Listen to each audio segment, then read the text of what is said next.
The Binar stood no chance against the enemy's ruthless onslaught as world after world fell, their once mighty fleets reduced to drifting husks. Smoke choked the corridors of the Galactic Council chambers as Merrick, High Counselor of the Binar, slammed a fist on the central podium, his iridescent scales flashing crimson with rage and desperation. "My fellow counselors, we stand on the precipice of annihilation," Merrick's voice boomed through the chamber. "The enemy's weapons cut through our shields like a plasma torch through thermoplast. Our armies are in full retreat. We need a solution, and we need it now." Murmurs of assent rippled through the assembled dignitaries, their faces drawn and haggard. The future looked bleak. Surrender seemed the only option left. Suddenly, the chamber doors burst open.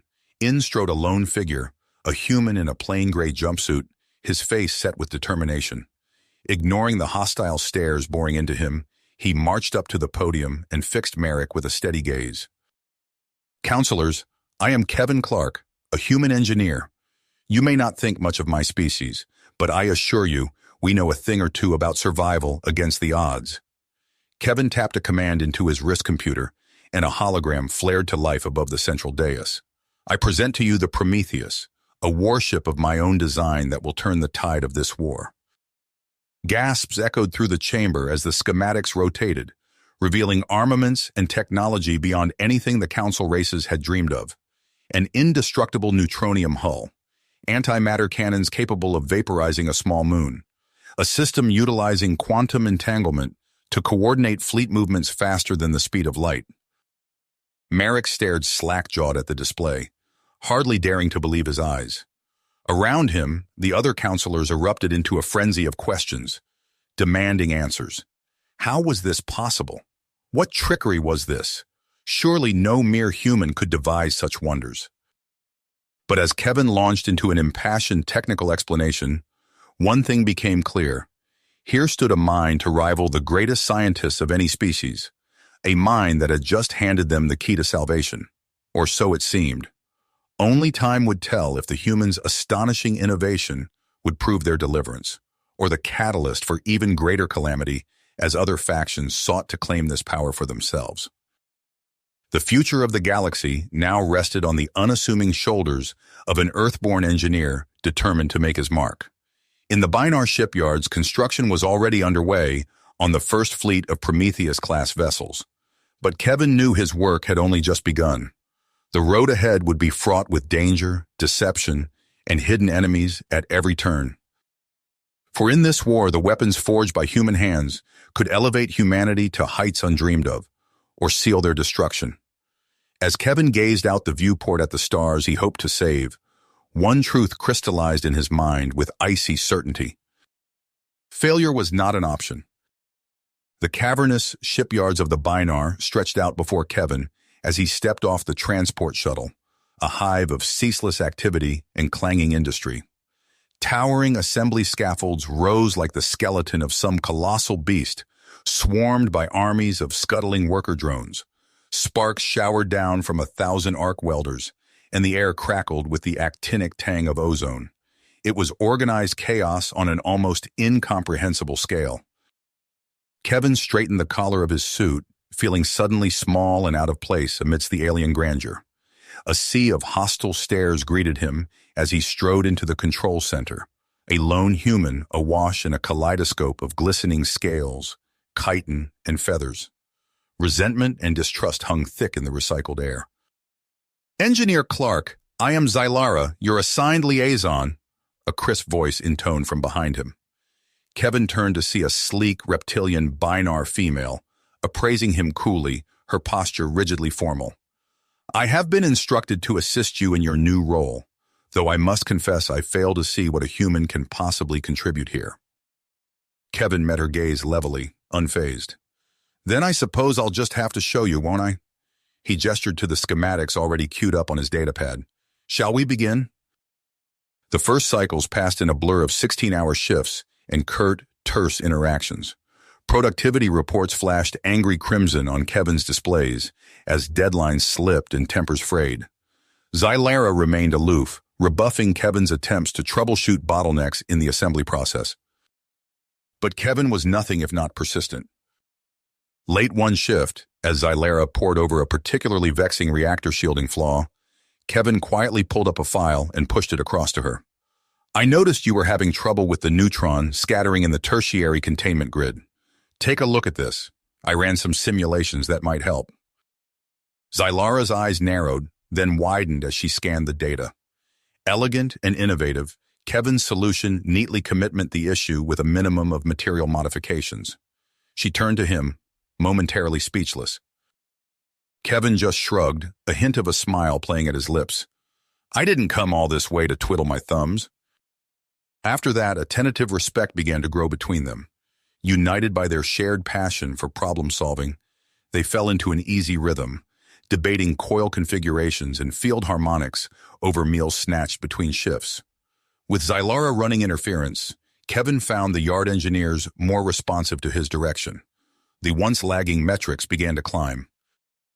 Until the night the alarms started screaming. Kevin jolted awake from a fitful rest, disoriented. He burst out of his bunk and found Xylara at the corridor intersection, barking urgent orders into her comm. The omnipresent throb of the assembly lines had stopped. The sudden silence was eerie and oppressive. What's going on? Kevin demanded. Why aren't we at battle stations? Sabotage, Xylara spat, motioning him to follow. Shipyard security has been completely locked out. We're going in blind. They sprinted towards the control center, pushing against the tide of evacuating workers. Inside, pandemonium reigned.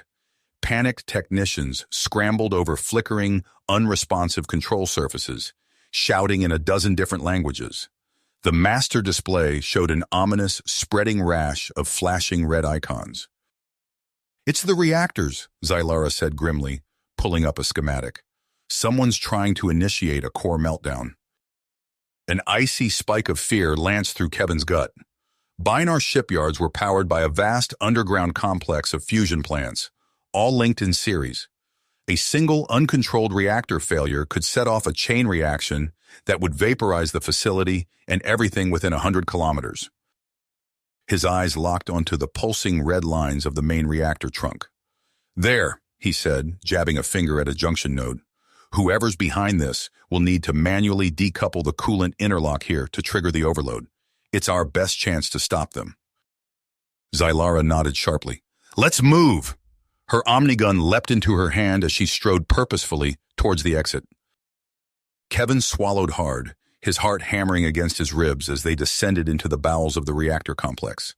The winding access tunnels were cramped and stifling, overgrown with hissing pipes and crackling conduits. Emerald-tinged coolant mist swirled around their ankles.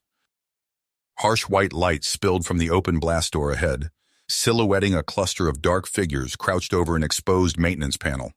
The pop and sizzle of circuit arcing was loud in the confined space. Get away from there, now! Xylara snarled, leveling her weapon at the nearest intruder. The man just laughed, not even bothering to face them. You're too late. His voice was smoke and gravel. Did you really think we'd let a human dictate terms to the council? This insult ends now. Kevin's blood crystallized to ice in his veins as the reactor telltales suddenly surged red. Containment was failing. They had mere seconds until the chamber flooded with lethal radiation. No time to run. His mind raced, possibilities and projections whirling. He seized on an audacious attempt, hands flying over his command gauntlet. Xylara, shoot out those relays, then get behind me. To her credit, she didn't hesitate. Twin bolts of plasma lit the chamber in stark relief as the mercenaries dove for cover. Molten metal splattered. Kevin frantically executed his half-formed code, praying he remembered the specs correctly. The hijacked control panel exploded in a shower of sparks and shrapnel. Acrid smoke billowed. Then, miraculously, the reactor surges dampened, retreating back into the green. The saboteurs howled in rage, charging out from cover with weapons spitting fire. Kevin barely registered Xylara's push as she shoved him aside, her lithe form a blur of deadly grace as she engaged the attackers hand to hand. He stared numbly at his gauntlet display. He'd done it, vented the plasma injectors and force-crashed the magnetic coils. It was brutally inelegant and would require extensive repairs, but it had arrested the overload cascade with microseconds to spare.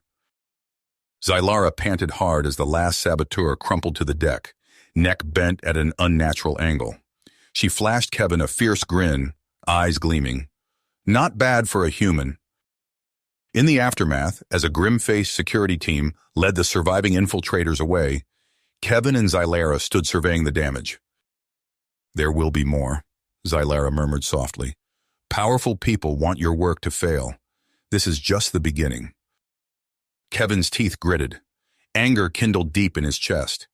He thought of his Prometheus, already taking shape in the docks above, of how far they'd come and how far they still had to go.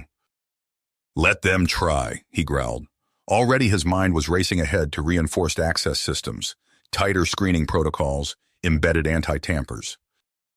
He'd learned something tonight, that this fight wouldn't be won in the vast reaches of space alone, but here on the unsung battlegrounds of workshops and data vaults as well. A different kind of war, but one no less vital. They had shown him their worst. Now he would show them his best. All the while, high above in the cold void of space, something old and patient stirred from its long slumber amidst the Oort cloud, drawn by the ripples of these small, scurrying creatures and their machines of war. It turned its inscrutable attention towards the fragile sphere of the shipyard, and the lights of its terrible eyes glimmered like cold stars. The games of empires were as less than nothing to the ancients, but now there was a human in the mix, and that changed everything. The first Prometheus-class warship glided out of the Binar shipyards, its neutronium hull gleaming under the stark light of distant stars. Kevin watched from the observation deck, a mix of pride and trepidation churning in his gut. Zylara stood beside him, her scaled fingers tapping a restless rhythm on the railing. "It's beautiful," she murmured, her usual stoicism softened by awe. Kevin nodded, eyes fixed on the sleek vessel as it joined its sister ships in formation. "Let's hope it's enough." The initial deployment exceeded even Kevin's most optimistic projections. Reports flooded in of decisive victories against the enemy forces. Worlds long occupied were liberated, their inhabitants weeping with joy as Prometheus ships broke the blockades. For the first time in years, the Council dared to hope. But as Kevin pored over tactical data in his lab, a nagging sense of unease gnawed at him. Something felt off about the enemy's responses, as if they were pulling their punches. He voiced his concerns to Zylara during one of their late-night strategy sessions. "You think they're holding back?" she asked, frowning. Kevin ran a hand through his disheveled hair. "I can't shake the feeling we're missing something big." Before Zylara could respond, alarms blared throughout the station. They sprinted to the command center, arriving to find chaos. Tactical displays blazed with new contact signatures appearing from nowhere. "Impossible," a Caladian officer sputtered. "Our sensors show nothing." Kevin's blood ran cold as realization dawned. "Cloaking technology," he breathed. The mysterious ships decloaked in unison, revealing a vast armada that dwarfed anything they'd faced before. And to Kevin's horror, he recognized the unmistakable silhouette of Prometheus-class vessels among them. "This is Ambassador Thraz of the Zotharian Empire," a gravelly voice boomed over the comms. "Your primitive civilization has attracted our interest. Surrender your worlds and technology, and we may yet be merciful." In the stunned silence that followed, Kevin's mind raced. How had they gotten his designs? Who could have leaked them? The implications were staggering, but there was no time to dwell on them now. He turned to Zylara, his face grim. "We need intel on their capabilities and fast. Any contacts who might have information on the Zotharians?" Zylara's eyes narrowed in thought. "There's an old Binar outpost on the fringes. It's been abandoned for cycles, but it might still have useful data in its archives." Kevin nodded. "Then that's where we're going." As they hurried to prepare for their covert mission, reports poured in of Zotharian attacks across Council space. Planets fell in hours. Prometheus technology turned against its creators. The Council's hard-won gains crumbled like sand. Kevin gritted his teeth as he packed his gear. He'd given the galaxy hope with his inventions.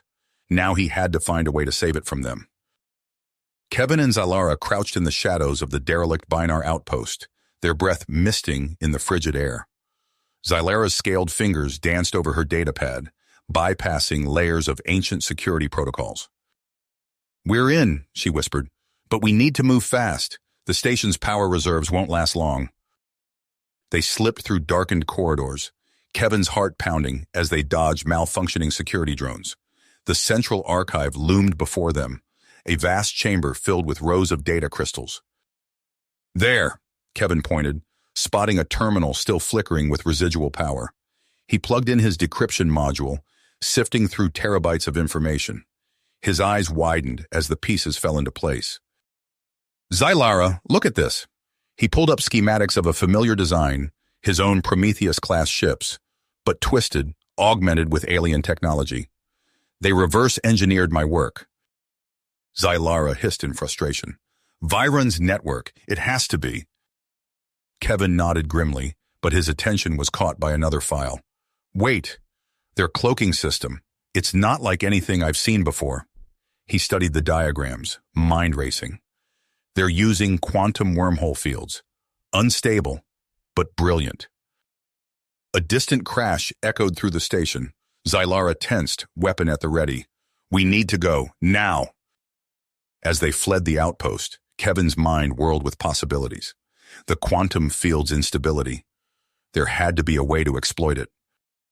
Back at the council headquarters, an urgent message awaited them. A Zotharian defector named Xylos claimed to have vital intelligence.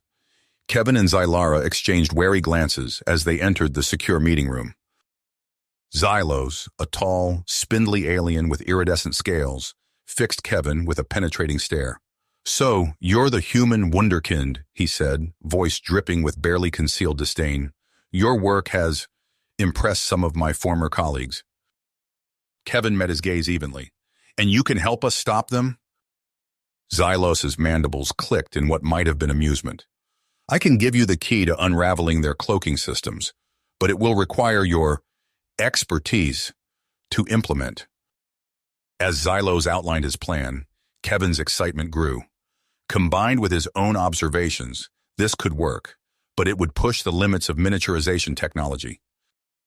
Days blurred into weeks as Kevin threw himself into the work. Sleep became a distant memory as he fine-tuned the anti-cloaking modules. Zylara coordinated with the outpost colony, overseeing production of the new strike craft that would house Kevin's creations. "We've got company," Zylara reported one evening, her voice tight with tension. "A group of refugees. They're requesting permission to assist with the defense of the colony." Kevin looked up from his workbench, bleary-eyed. "What do you think?" Zylara's eyes narrowed. "Something feels off. I'm going to keep a close eye on them." As the first successful tests of the anti-cloaking modules came in, Kevin allowed himself a moment of hope. But a nagging doubt persisted. Xylos's information had been invaluable. But why would he betray his own people so thoroughly? Zylara burst into the lab, her usual composure shattered. "Kevin, we have a problem. The new arrivals, they're saboteurs, and I think Xylos is behind it all." Kevin's blood ran cold. If Xylos was a double agent, everything they'd built could be compromised. Zylara's eyes blazed with commitment. "I have a plan, but it's risky and will need help." As she outlined her audacious scheme, Kevin felt a familiar mix of fear and exhilaration. They were about to turn the tables on their enemies, but the margin for error was razor-thin.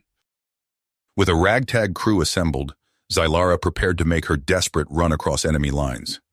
Kevin watched the stolen Prometheus-class ship disappear into the void, praying his overrides would keep them safe. He turned back to his console, fingers flying over the controls. The Council's new strike squadrons were engaging the Zotharian fleet. It was time to see if his countermeasures could level the playing field. On the main view screen, a Zotharian dreadnought flickered into view, its stealth field failing. Kevin allowed himself a grim smile. The real fight was just beginning. Kevin's grim smile faded as alarms blared across the command center.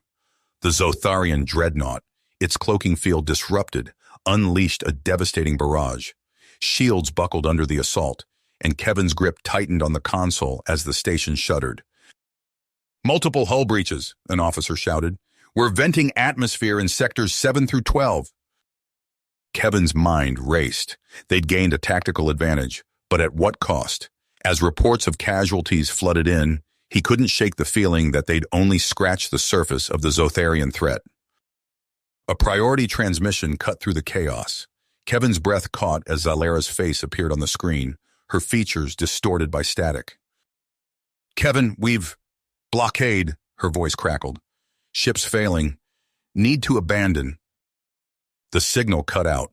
Kevin's hands flew over the controls, desperately trying to re-establish contact. Nothing. Hours passed in a blur of damage control and strategic realignments. The anti-cloak squadrons continued to push back the Zotharian advance, but losses mounted with each engagement. Kevin worked feverishly, refining algorithms and patching vulnerabilities, all while worry for Zalera gnawed at him. A ping from his personal communicator drew his attention, an encrypted message routed through a series of relays. Kevin's eyes widened as he decrypted it. "Made it to abandoned station. Found ally. Xylos is double agent. Foolproof incoming. Iumai, Zite." Relief flooded through him, quickly replaced by cold anger. Xylos. He should have known. Kevin's fingers danced across the keyboard, initiating a deep scan of all systems Xylos had accessed. As suspected, lines of malicious code revealed themselves, hidden within seemingly innocuous subroutines. A distant rumble shook the station. On the main view screen, a Zotharian vessel unlike any they'd encountered before emerged from hyperspace. Its hull bristled with weaponry, dwarfing even their largest capital ships. "Energy spike detected," a sensor officer called out. "Off the charts." Kevin watched in horror as a beam of searing energy lanced out from the monstrous ship. It struck a nearby colony world, and in seconds, the planet's crust began to crack and peel away. The command center erupted in panicked shouts.